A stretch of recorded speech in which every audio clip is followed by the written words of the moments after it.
Okay, good morning and welcome to Teal House Farm. It's super early in the morning, sometime between 4:30 and 5, and we're getting ready to take Annie into St. Louis for a trip to see her epilepsy doctor. But first we need to get all the other kids to Grandma's for the day, who is being wonderful and watching them all for us. And so we've got all the girls' school packed for the day. I have breakfast packed too early to try to make them eat at home. Plus, there's a science experiment they have for school, so I have that packed, plus a bag for me and Annie. We're gonna get all that in a van.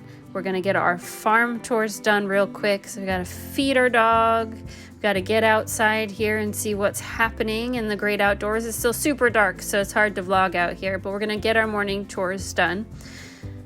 We're gonna feed these baby chicks, which are really growing like weeds. They're looking great, so we're gonna get them some fresh feed. We're gonna make sure that their water isn't gross. This extra large water feeder is great because I can plug it, rinse out that bottom tray, and then open it back up. So I only have to fill it like once every 4 or 5 days, which is awesome because the hose is quite a ways away. Check on the ducks and geese. They're doing great. We're just gonna get them some fresh water, but their automatic feeder means we only have to fill it once a month, and that is awesome to have one chore off the list. Then we wake the kids up and we quickly get ready. I had them sleep in their clothes, so the only thing we need to do is get them to brush their teeth and get shoes and socks on. So we get Annie ready, night brace off, day brace on, and then we're gonna help JJ get ready. Sam brushes hair, and we get everybody in the van and on the way to Grandma's house. Once we get to Grandma's, we just drop off the 5 kids that aren't going. We get Annie a quick breakfast sandwich, and we're gonna make the long drive into St. Louis. It's about an hour and a half from here, so still have a ways to go. Okay, traffic's actually moving along pretty good. During COVID, I would only leave like an hour and a half before the appointment to drive into St. Louis, because if there is no traffic, well, I'd leave like hour 45. If there's no traffic, it was straight shot. It's like an hour, 20 hour, 30 minutes to get into the city, to get to the children's hospital. Because during COVID, everybody's working from home, there was 0 traffic. Now that is not true anymore, and it can sometimes take over 2 hours to get into the city. But so far, the traffic's moving along pretty well, and we still probably have about 45 minutes to go, but I still have a little over an hour like an hour and 15 on the clock, and I imagine as we get downtown, it's going to start getting bogged up, with it being 7:30 in the morning, people starting to go into work, so I think we're doing good time-wise.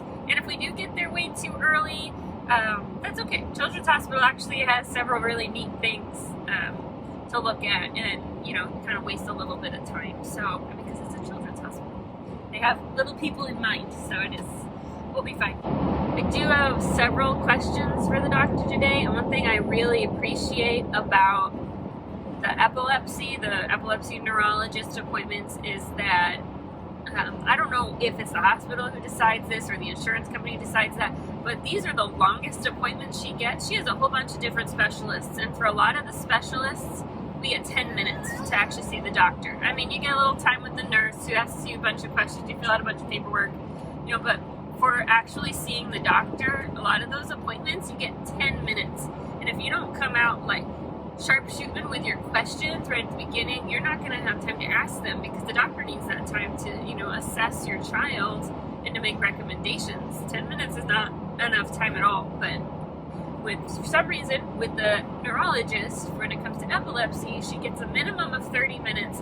Sometimes the appointments are scheduled for 45, and that's the time with the doctor. That does not include the time that's taken up with like nurses and, if they're bringing in a physical or occupational therapy to assess her, like that's with the doctor. So today's appointment is 30 minutes just with the doctor, and I really appreciate that about these appointments, because when it comes to neurological issues and diseases, there are a lot of things that are affected and have a lot of questions. And I feel like I have a lot of time to ask those questions, and that the doctor doesn't feel like he feels like he's in a rush. And so I really do appreciate that about these appointments. I wish all of her appointments were like that. I understand that most of that's not determined by the doctor. It's probably determined by the hospital/insurance company, who wants to get as many patients in as possible. But it's nice that with these appointments, I feel like I actually have time to sit and ask questions, because some of these decisions are really difficult to make.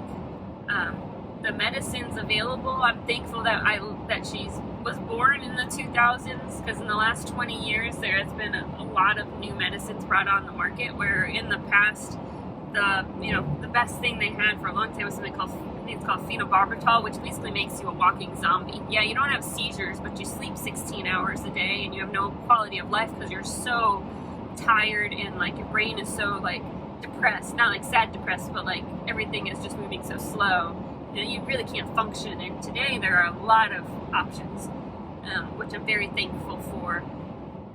And so I do have some questions about the meds that she's on, because we have had some breakthrough seizures and we've had some issues with side effects, because in order to not have the seizures, her dose is pretty high, and I'm not sure if the side effects are worth seizure free. It's always a balance. There's always a chance that you switch something new and the side effects are worse.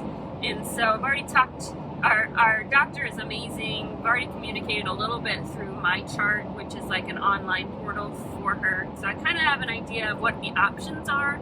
And so I've already researched some of the options on my own when it comes to changes, to be a little more aware of like what the side effects are, both in children and also long term, because when you put her on a med, you know, we realize most likely she's going to have epilepsy for her entire life, and I would not want to put her on a medication, you know, say, you know, she's only 6.5 now, but if she is on a medication that makes pregnancy extraordinarily dangerous for her baby, because there are medicines out there for epilepsy that you should never have a baby while you're taking them, you know, I wouldn't want to do that to her. I'd want to make that a last option, things like that. Or some of them, you know, they destroy your teeth, or they can hurt your kidneys. So we really want to make sure because she's so young, that we are looking at meds that in the long term appear to be safe for living a somewhat normal life, whatever she decides she wants to do with her life. So I think we have some options out there. I do have a lot of questions about the options. So see what he says. The other issue, so with epilepsy, like you have what's called a rescue med, which is supposed to stop a seizure if you have a seizure, because her seizures do not stop on their own.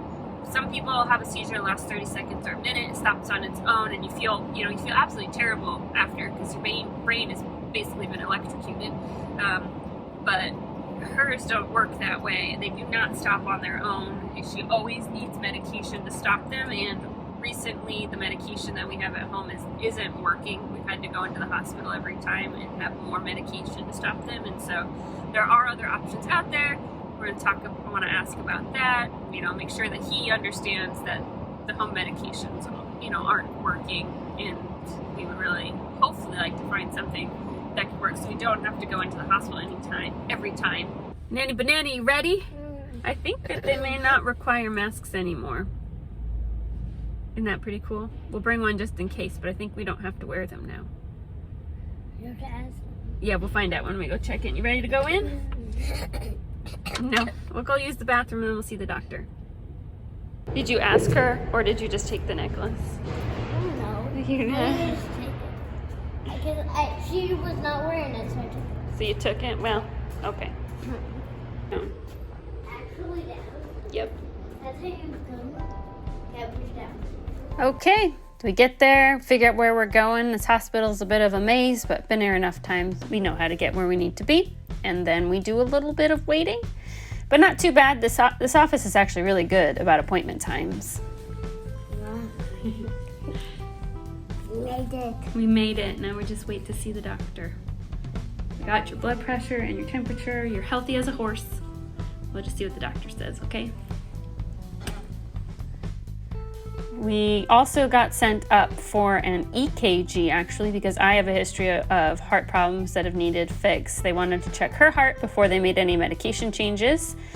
Annie was not excited about getting an EKG, but she did great, and everything looked normal. And so we made a medication change, but we did learn that by the time you have failed 3 medications, which is kind of where we're at, the likelihood of a new medication making difference is only about 1 or 2%. So that was a little hard to hear. We do have some control with medications. She doesn't have nearly as many seizures as she used to, but she still is having big and long breakthrough seizures, several a year, which isn't good for your brain and is something we would like to prevent in the long term. So the doctor has suggested some new testing to help us pinpoint the problem a little better. So I think that's what we're going to try next and go from there.